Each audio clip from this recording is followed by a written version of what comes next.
What I plan on doing today is going through the rest of this etude and approach the material and see how can we approach the technical challenges and the musical challenges ahead of us.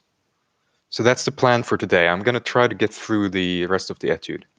Mr. Philip, welcome. So why don't we start by repeating the beginning and then continue working from there. I'm going to put the camera down for you so you can join me from the keys. I'll try to help you see as much as possible from the view of my laptop. Let's see if I can get this to be as good as possible. Like this, I think. If I put it a little higher up, then it's easier for me to read your comments. Okay, let's start from the beginning.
No.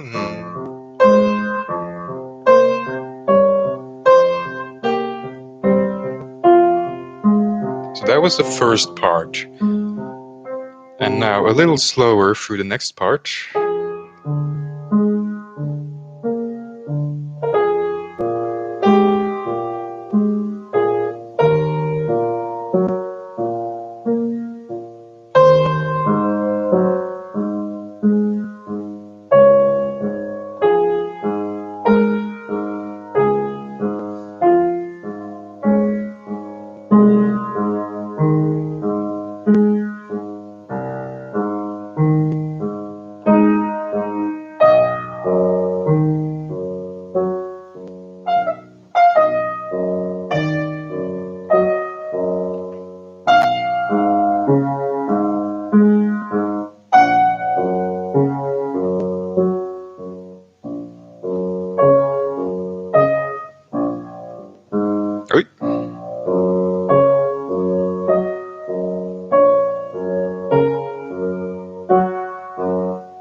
Yes?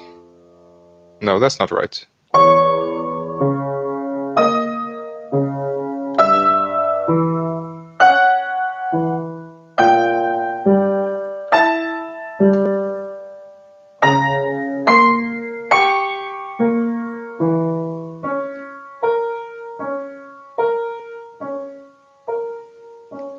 And that was what we did last time, and today I'm going to focus more on the rest of the material, starting from here.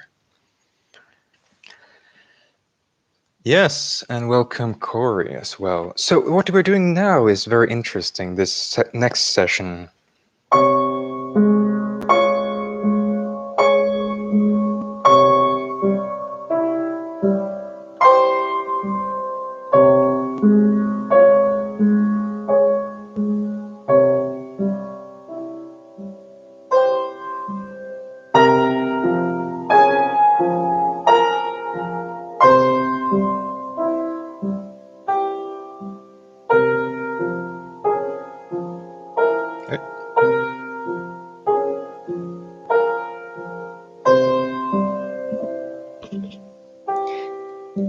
Now, if you do have the score in front of you, you will find this monstrosity.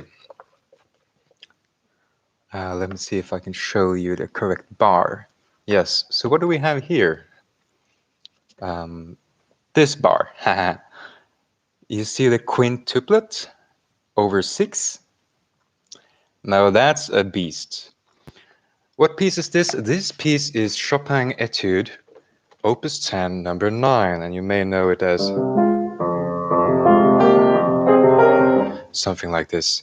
Now we get to this bar. So we did this theme.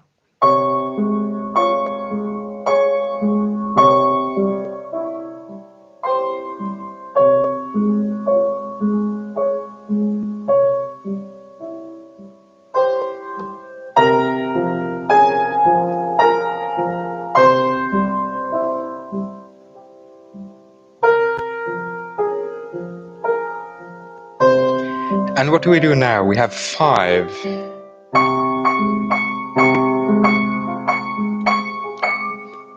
So this quickly becomes a mess, doesn't it? We have 5 over 6. 1, 2, 3, 4, 5, 1, 2, 3. No, 1, 2, 3, 4, 5, 1, 2, 3. 1, 2, 3, 4, 5, 1, 2, 3. 1, 2, 3, 4, 5, 1, 2, 3. So this rhythm, how do we solve this? This is one of the questions. Instead of thinking 5 over 6, we have it in left hand. 1, 2, 3, 4, 5, 6. 1, 2, 3, 4, 5, 6. 1, 2, 3, 4, 5, 6. Instead of thinking 5 over 6, what if we think 5 over 3? So 1, 2, 3, 1, 2, 3. 1, 2, 3, 1, 2, 3. So if we just, I'm going to use a metronome for this one. I don't often practice with a metronome, but for polyrhythms like this, I find it very useful. I don't know if you can hear this, but this is tempo 100. So if this is 1, 2, 3, 1, 2, 3.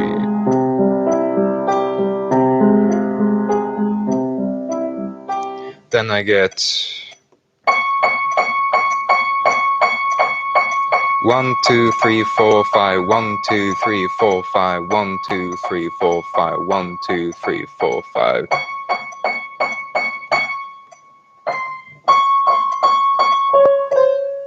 1, 2, 3, 4, 5, 1, 2, 3.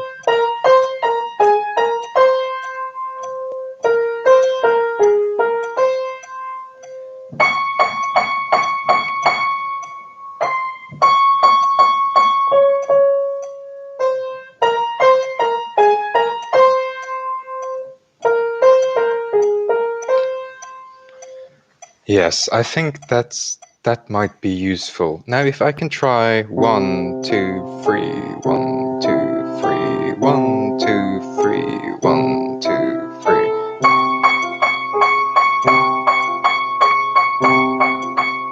1, 2, 3, 4, 5. 1, 2, 3, 4, 5.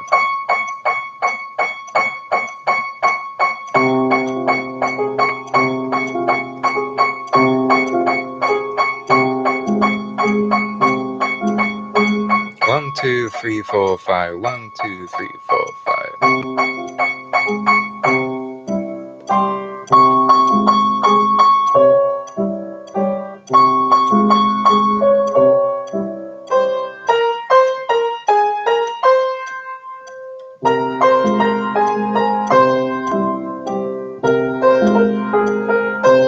Something like this.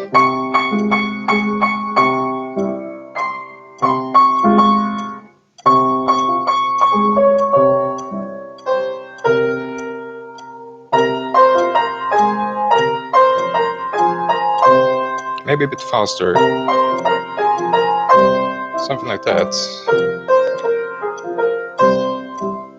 If I can think 5 over 3, that is a lot easier than thinking 5 over 6, definitely. I wouldn't know that a simple octave repeated 5 times would be so difficult. Oh, absolutely. Because if you take out the rhythm and you just play, anyone can do this. A beginner can do this. 1, 2, 3, 4, 5, 1, 2, 3. 1, 2, 3, 4, 5, 1, 2, 3. But then when you have to play the left hand simultaneously, it's easy to get confused. And it's very easy when we get a polyrhythm like this, 5/3, it's very easy to start obsessing with the, especially for me, I'm a very analytical thinker. I like to analyze, and I like to take a polyrhythm and break it down into mathematical precision. And I think that can be a trap, especially when playing polyrhythm in Chopin's music, because Chopin, this isn't so much a rhythmical exercise as a free melody. So if we think,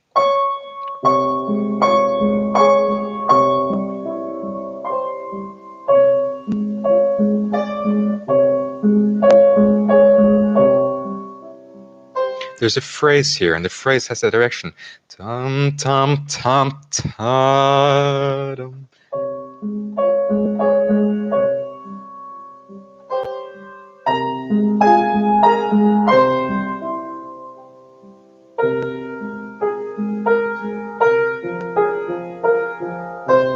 And again, 1, 2, 3, 5, 1, 2, 3, 4, 5, 1.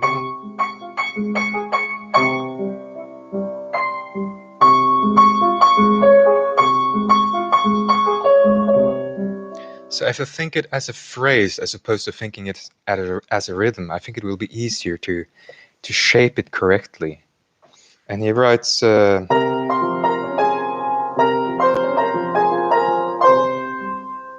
here he writes poco rallentando.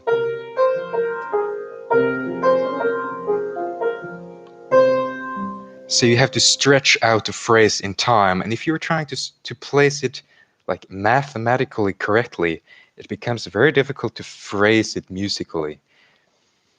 So I try to avoid that, turning this into a kind of rhythmical exercise and trying to focus instead of the phrasing. Let's try it from the beginning of this theme. So we have, try to phrase it as much as I can.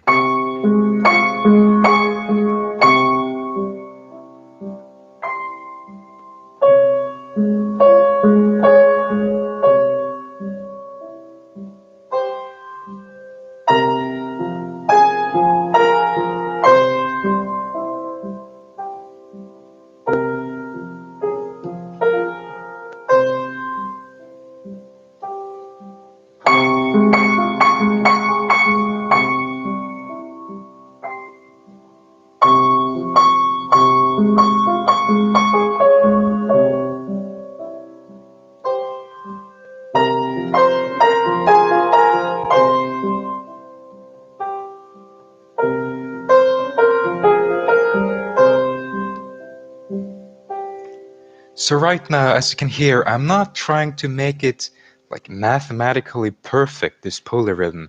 I'm trying to get the right phrasing and the right feeling of the phrase. And I think the more that I practice it, especially the more I practice the left hand,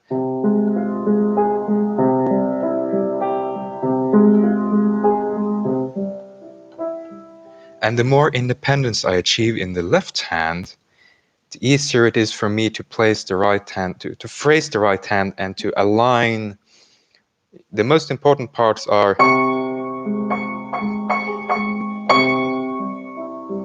the beginning and the end of these polyrhythms. And as long as those are aligned together, and as long as the proportions aren't too disproportionate, then I think you can get away with a little wiggle room in these rhythms. So yeah, that's it for these bars. I think that's how I'm gonna approach this polyrhythm. 5 against 3, not the easiest polyrhythm. And now we have a return to the main theme.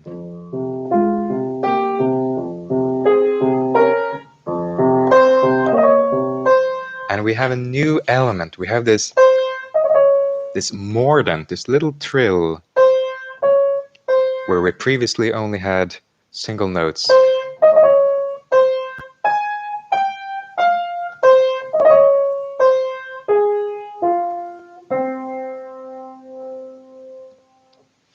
Hashem asks, how would you practice phrasing that part? You mean this thing?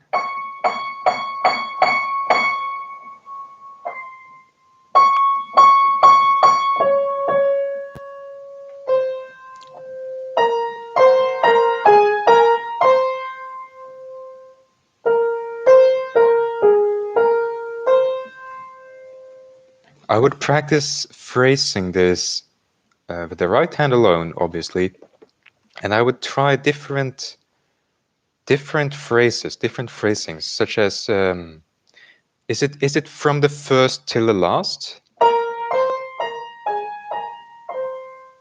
or is it so is it the high point of the phrase? Is it the first note? Da da da da da dum.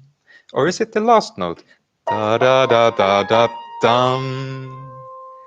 Da da da da da dum. You could make it like that. Or is it the middle? Da da da dee da dum. There are many ways to phrase it, and I try to explore these.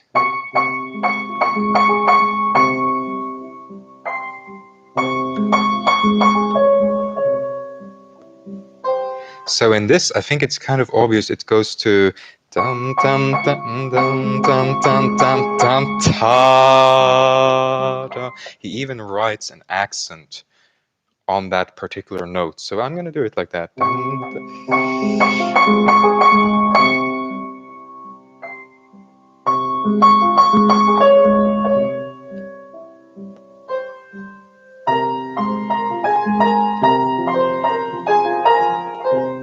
This one is a bit more up to choice.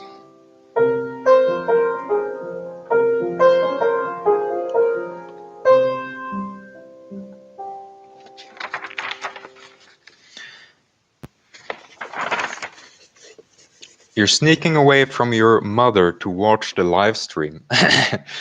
Well, I think I appreciate that. And now, so let's be careful with this one. I have to use a different fingering because of this. Let's take the right hand alone.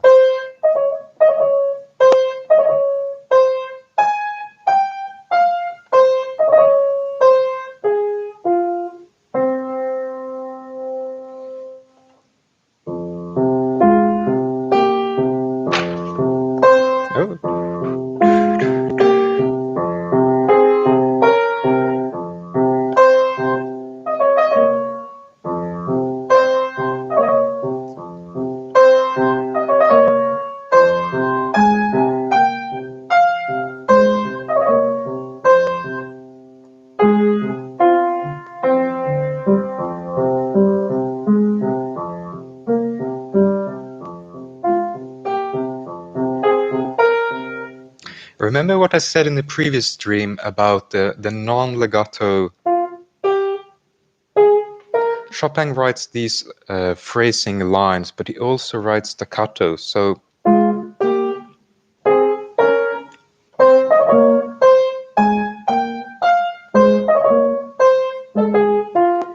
even with these mordants, I try to have the same articulation on the main note, so I don't let this mordant disturb the overall phrasing and articulation.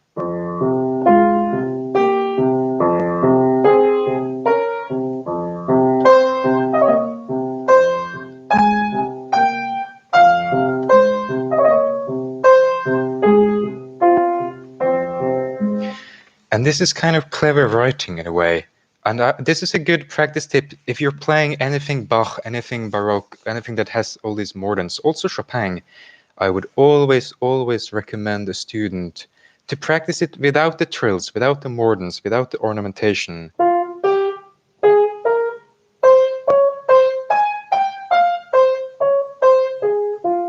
first and then adding the ornamentation later, but using the same fingering as if you were to play. So in this case, 1, 2.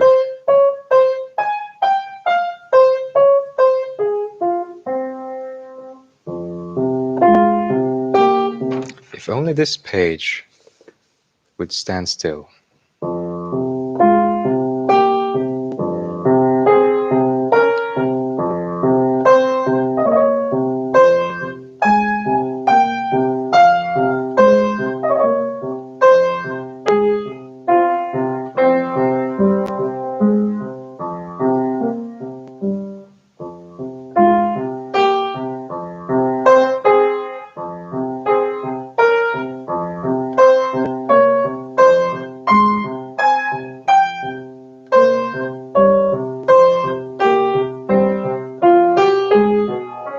So that's a repeat from the original. Now we have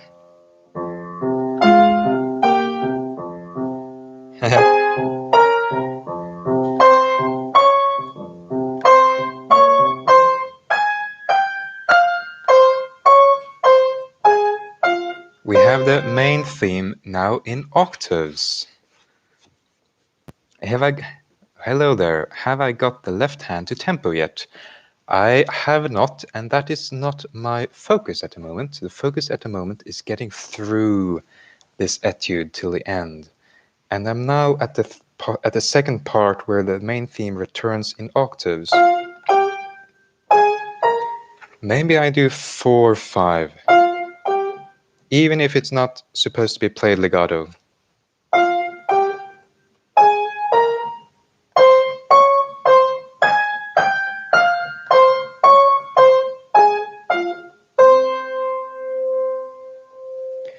And then we have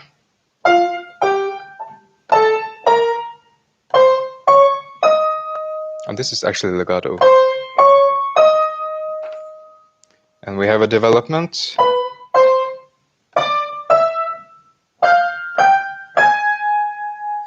And we have a long phrase coming up. Wait.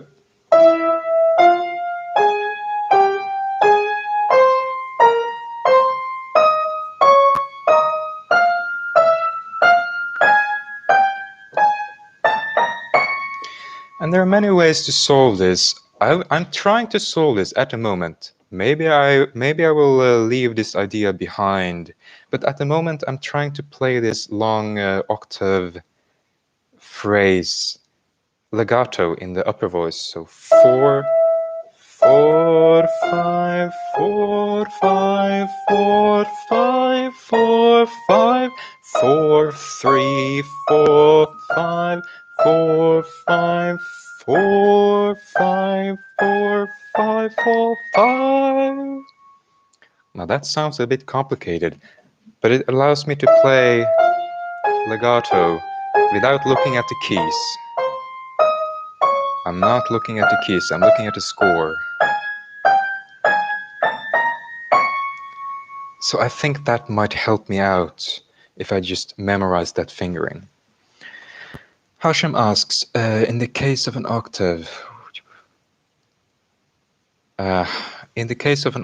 how you would find sometimes ornament in the top note.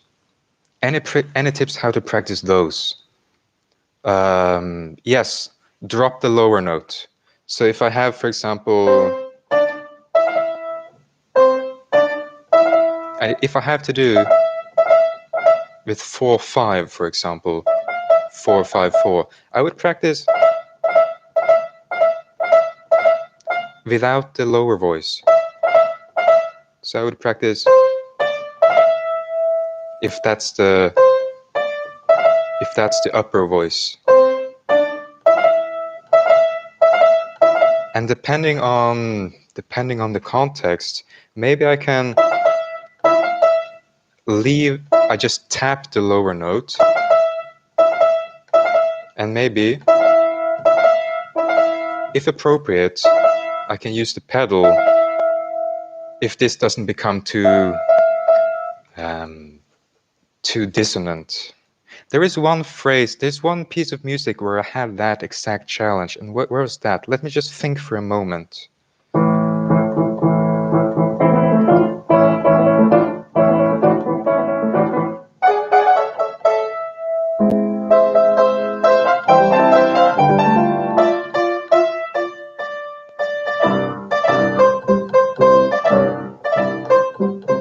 There's that exact passage in Grieg, Wedding March, Wedding Day at Trollhaugen, where you have to play.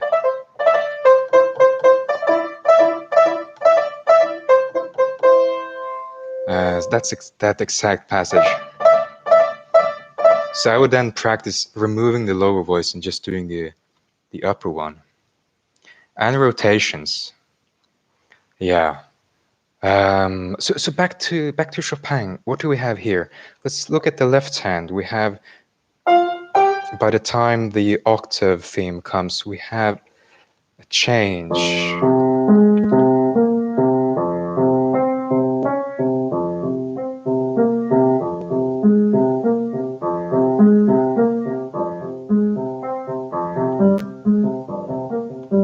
And now we get major.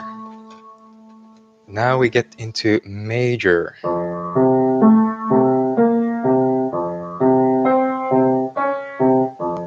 And now there is a ninth, a minor ninth, and we have to jump. My score suggests third finger, and I think that's a good choice. I'm going to use altering fingering, so 3 and 4. 3 and 4. So we have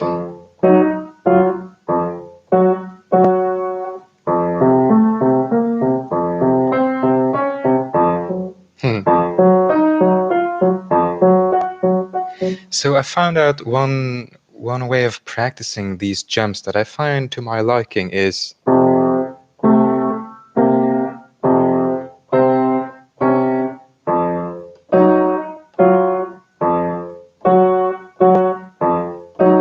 that I jump to this position, not just to this note, but to this note and the next one. I think that's a smart strategy.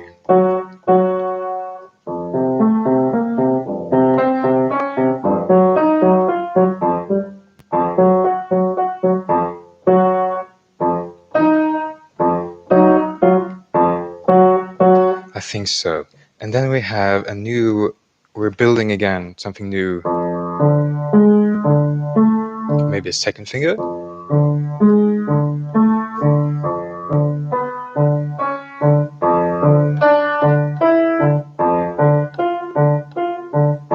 And then we get into something rather extreme. If you notice what's going on here in the left hand. This is an octave. This is a ninth. This is a tenth from D to F. So that's way over an octave. Now, if I really stretch, I can reach a tenth with the thumb and the fourth finger. But I think in practice, we need to jump here. It would be possible to use 1 and 5. That wouldn't be too uncomfortable, but we have to jump down down to the bass F towards the end of that pattern. So my score suggests 4.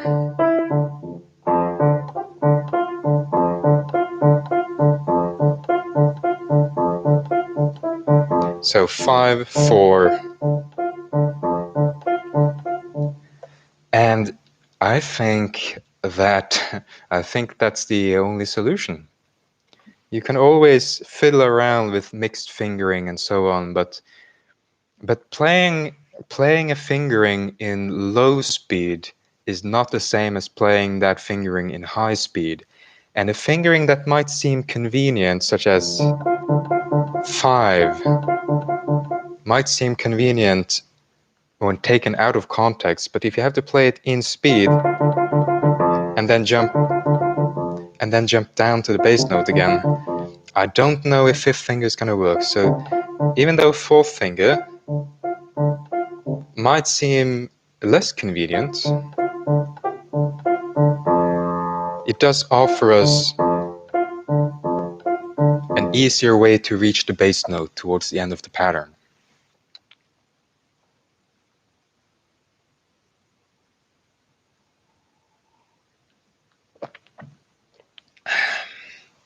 And those are, I think, as far as the left hand is concerned, these may be the most challenging patterns.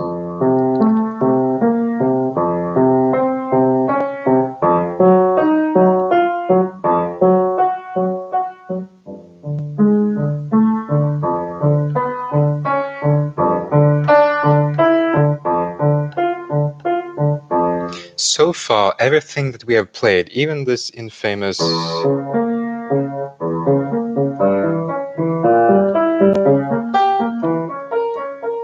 that I spent so much time practicing last week, even something like this, you can always play it legato. And as long as you can play it legato, it's fine. Here, you have to jump. Unless, I mean, second finger is possible,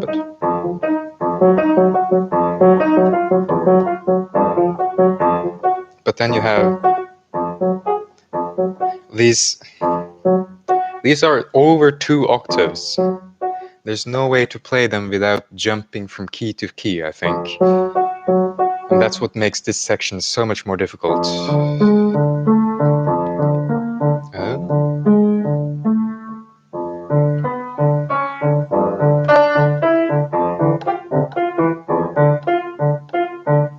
So I just think I have to really practice these jumps.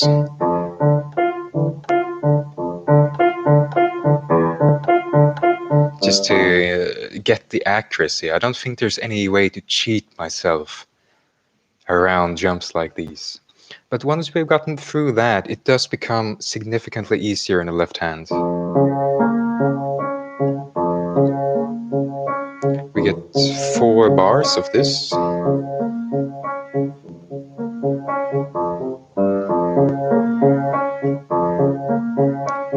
Which is so much easier. And then we get...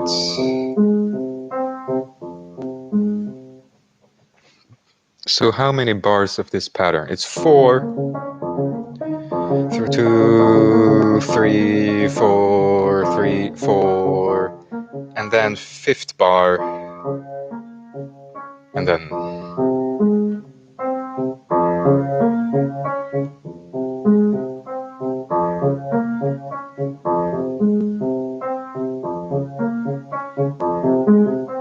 and I think it's like this until the end. Just these 2 chords. Yes. Until we get to this thing over here. So the good news is that once we have passed this, the most difficult bar in the whole study, we get into this pattern that's a lot easier, a lot more convenient. So that's a comfort. The final bars are... Let's see if we can get this with both hands, starting from the return to the main theme.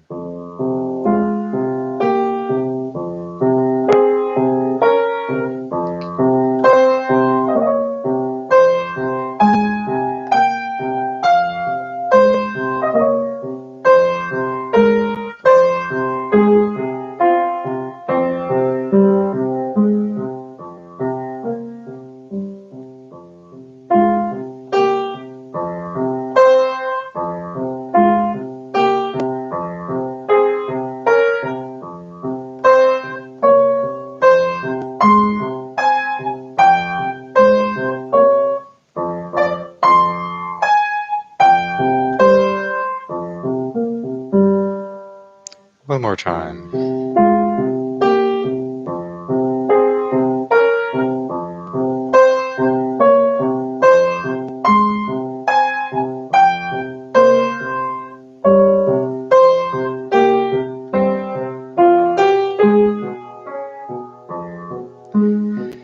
So far that was the repeat from the beginning, but now we get to octaves in minor.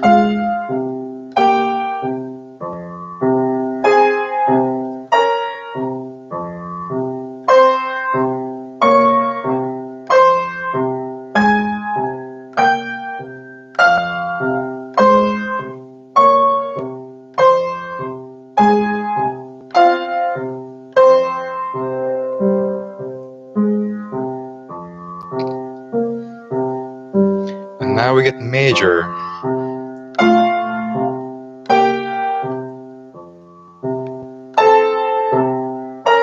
And we get the jump.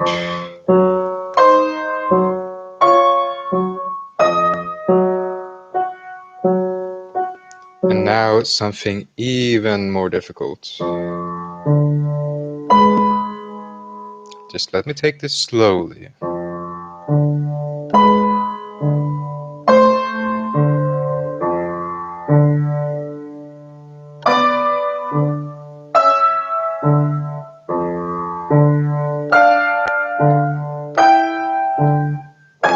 And the jump.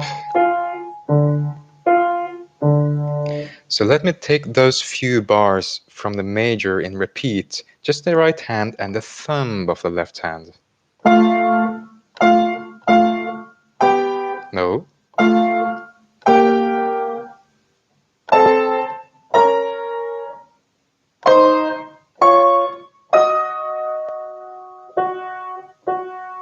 And again.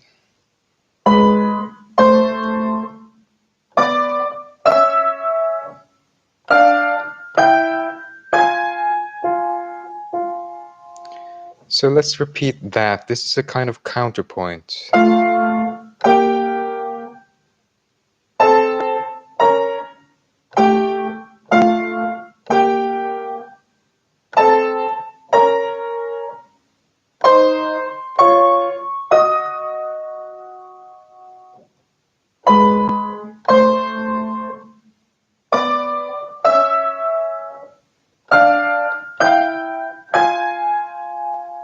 Just getting that counterpoint melody into the ear is going to help a lot trying to put this together.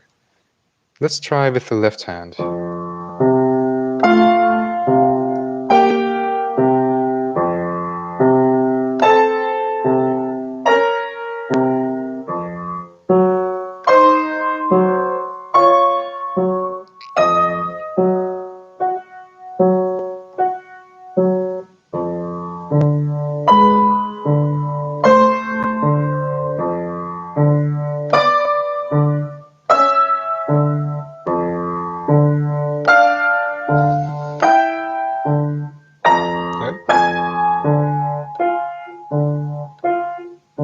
Something like that. I'm not going to take it any faster at the moment. I really need to get... These are new melodies, new modulations. I'm going to take it slowly to get it into my ear. And then we have an easier pattern in the left hand. And now we get this long octave thing. Da da dum dee da dee da dee dum da da dee dum da da dee da dee yep oh. This long octave melody in the right hand. A lot of nice harmonies are very dissonant, and that makes it a bit harder to memorize. You're right. I agree. Things that are melodies that are dissonant or modulating or let's say tonally challenging, harmonically challenging, are much harder to memorize, and that means I have to concentrate more to get something like this into my ear, something like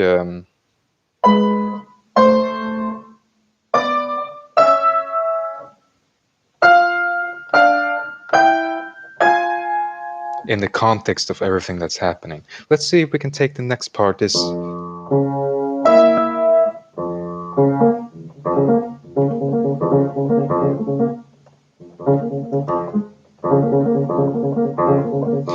know what? Maybe second finger into third finger could be better than 3, 4. Yeah.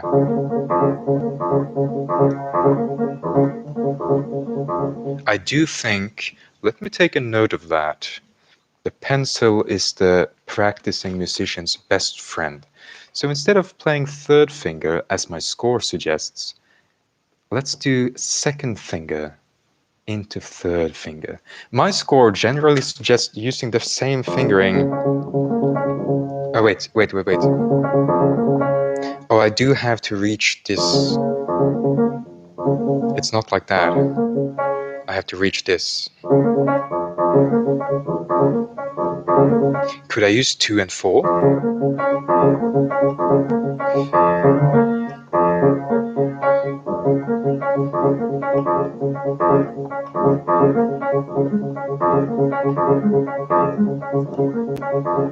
Maybe 2 and 4. Let's see what happens. Let's try 2 and 4 and see how that works out for us.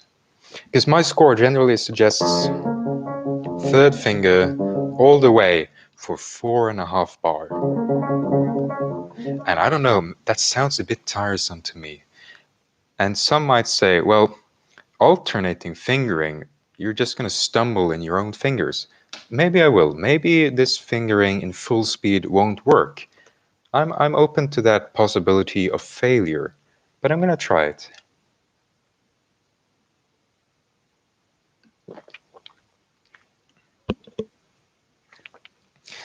Yes, yes.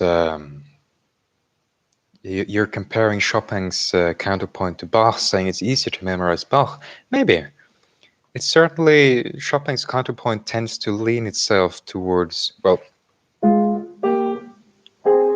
this is very easy to memorize, but not all of the things he writes are easy to memorize. Let's see if we can string together this thing using 2 and 4 in the left hand.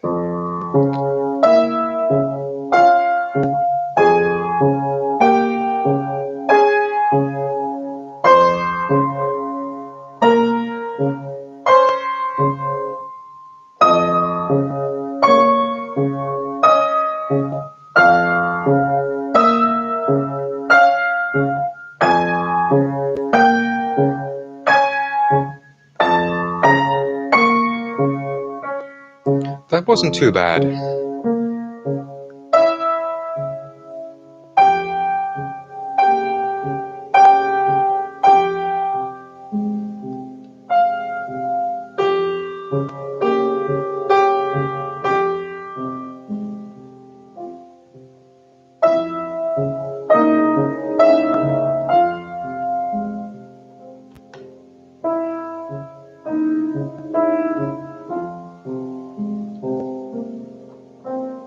And now, what's this?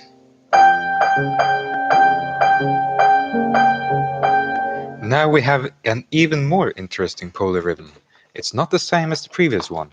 Have a look at this, ladies and gentlemen. Have a look at this polyrhythm here. You see a quintuplet, but it's not the same quintuplet as previously. Because this, let me show you why. What's interesting about this one?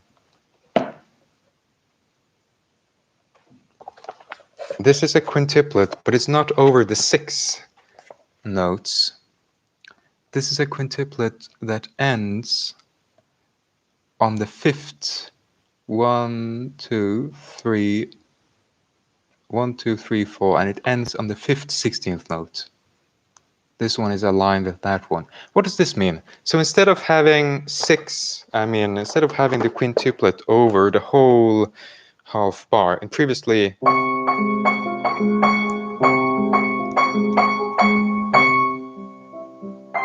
we had this thing, 5 over 6. Here we have 5 over 4, so these are generally faster.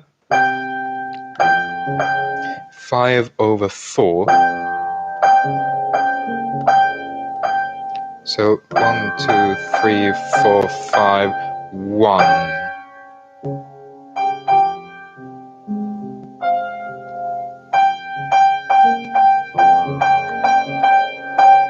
1, 2, 3, 4, 5, 1. 1, 2, 3, 4, 5, 1 has to be aligned with this note. So this is a completely different rhythm. It's instead of 4/3, we have 4/2, which is generally easier, but they're also faster. So I have to change. It's not the same rhythm. So let's take it from the beginning of this theme.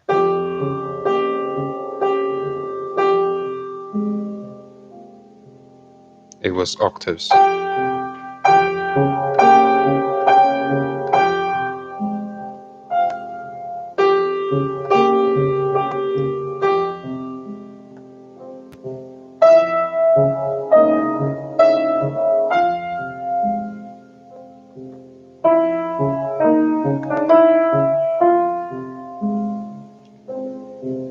One, 2, 3, 4, 5, 1. 1, 2, 3, 4, 5, 1. Ba-da, da. 1, 2, 3, 4, 5, 1. Ba-da, do. So this is different. It's faster. 1, 2, 3, 4, 5, 1. 1, 2, 3, 4, 5, 1.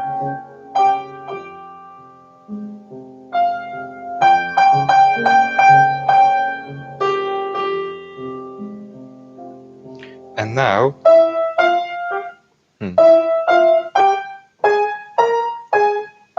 fortunately, this is just 16th notes. This is 1.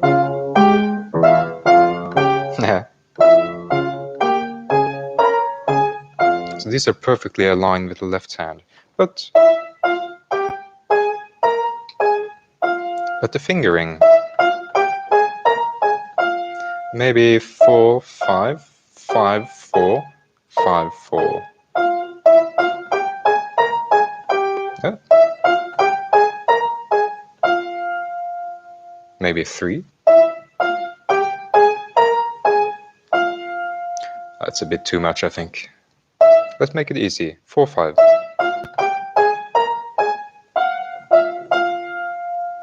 And then again.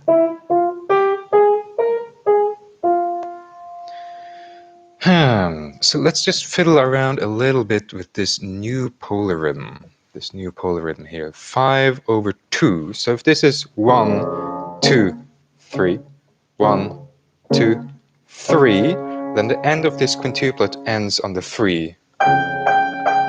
1, 2, 3, 4, 5, 1.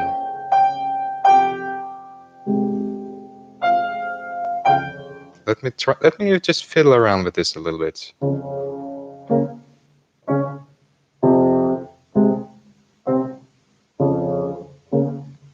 If this is 1, 2, 3, then I have 1, 2, 1, 2. In that time frame, I have to play a quintuplet. 1, 2, 3, 4, 5. 1, 2, 3, 4, 5. 1, 2, 3, 4, 5.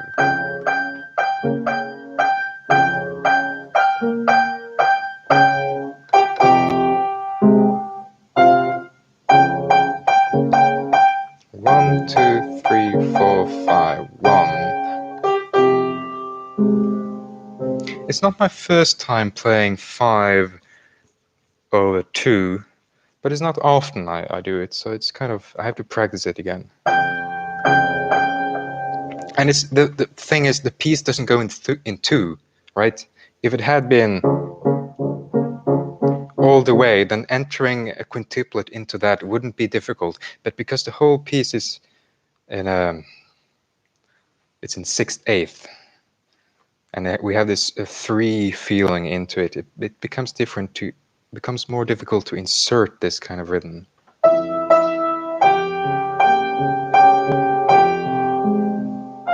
So we have this kind of 3 feeling. 2, 3, 1.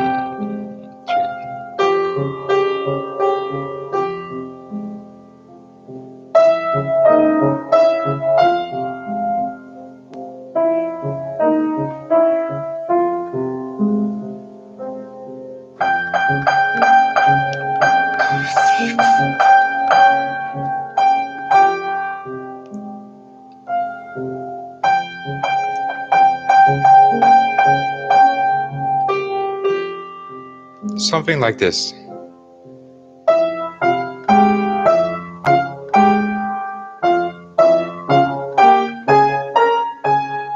That's simple. That's all it is. Again. So we have these polyrhythmic challenges, both in the other theme, which was in a different key. We had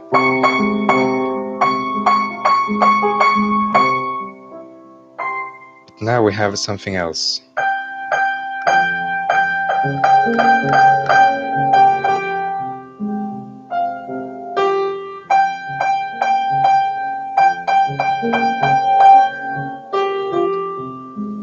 So again, I'm not trying to make this kind of mathematically perfect, rhythmically precise exercise out of it. I think that's killing the phrasing.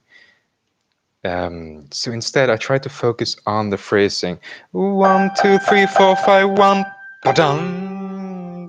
1, 2, 3, 4, 5, yep, ba-dum. 1, 2, 3, 4, 5, 1, ba-dum. Try to focus on the phrasing instead.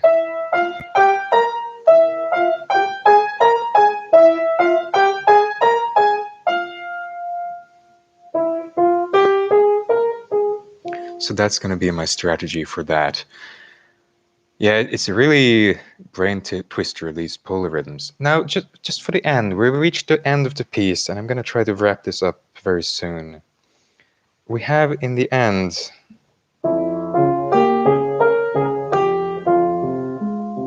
now we get this thing. And let me just turn the camera over to this side so you can see what's going on here in the upper octaves. And really try to angle the camera to your convenience this time. So you can try to see what's going on here.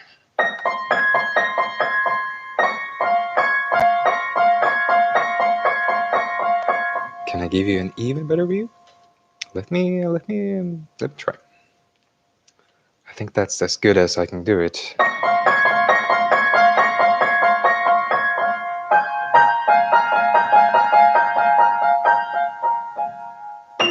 So in this part,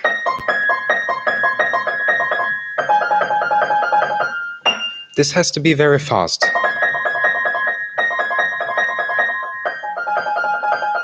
And it's kind of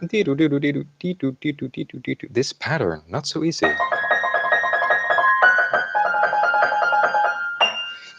And in the left hand,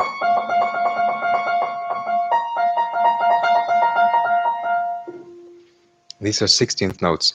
Leggerissimo, smorzando, pianissimo. It's all, it has to be very fast, very smooth, very soft. And here, this thing is awkward because the thumb of the right hand has to cross beneath the left hand. This one is okay. I have the thumb here and this thumb on here. And then I have thumb on A flat, second finger on B flat. This pattern, I'm not a huge fan. And this seems a bit difficult to me. So I had an idea. What if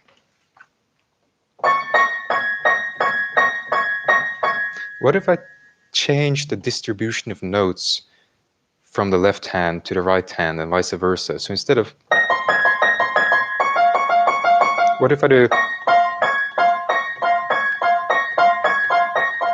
so the rhythm of each hand becomes 8 notes interwoven.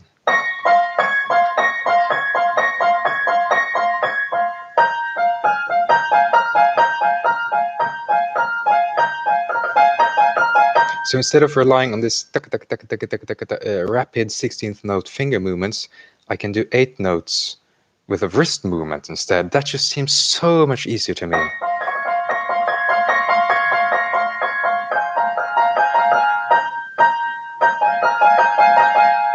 Maybe different fingering even.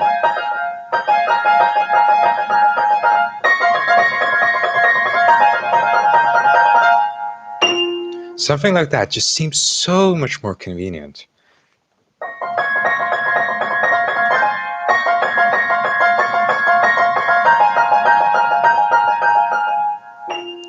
And it does seem easier to make it sound soft and smooth.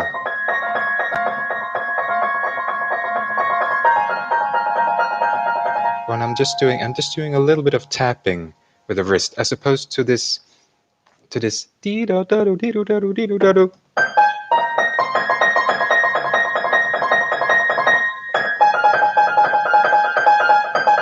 It's so easy to start mess up this, and it's easy to disturb the sound.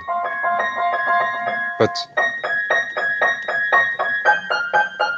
this is so much easier, I think.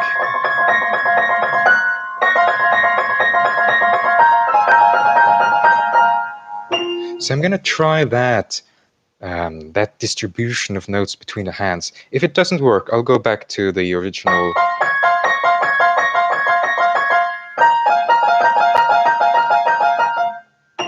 But for now, I'm gonna try. It also helps me avoid this kind of hand crossing, this hand overlapping with the thumbs like this. It's just so inconvenient. Yeah, so that's it. I didn't play at all. I just repeated initially the first part, but I really wanted to go through the rest of the etude and just approach the material and see how can we solve this. So again, as you may have noticed, I haven't really solved it yet. So what you're seeing here is just me approaching a new material, challenging material, and spontaneously trying to come up with some strategies for this. So let's see how it goes. I'll give these strategies a try. I'll practice this a bit, and I suppose in a few days or something, I'll come back with you with a third live stream and see if it has improved. See if I'm keep using the same strategies. Maybe some new problems emerge as we increase the tempo. So I welcome you to follow me on that journey. So that's going to be it for today's live stream. If you like this live stream, if you like this video, please like and subscribe and leave a positive comment. Let me read through your comments to see if you have anything. No other questions. Well, if you have any questions, just leave them in the comments on the video. And I'll see if I can try to announce the next live stream also on YouTube, so that I know it's possible to release messages, publish messages through YouTube. I'll see if I can learn that. This is a whole new realm for me. This is a whole new dimension of YouTube and live streaming, and all the technicalities of this. Is just I'm a new beginner. I'm learning this, and it's a new experience for me, and I'm learning a lot from doing it, and I'm heading into it with a humble attitude, understanding that I don't really know what I'm doing, but I'm going to try to do it anyway and see how it works out. And I'm probably going to make a lot of mistakes, and that's okay. I'm going to try to learn from the mistakes. I received some advice on how I can make this technically better and better. So what I'm going to do is that after the summer, I'm going to grab some more professional equipment, try to get set up a professional microphone, camera, and just increase the production quality of this tremendously and get my piano tuned. And I think that will increase your satisfaction of these live streams. Yeah. Okay, thank you for that. And thank you for joining in. See you.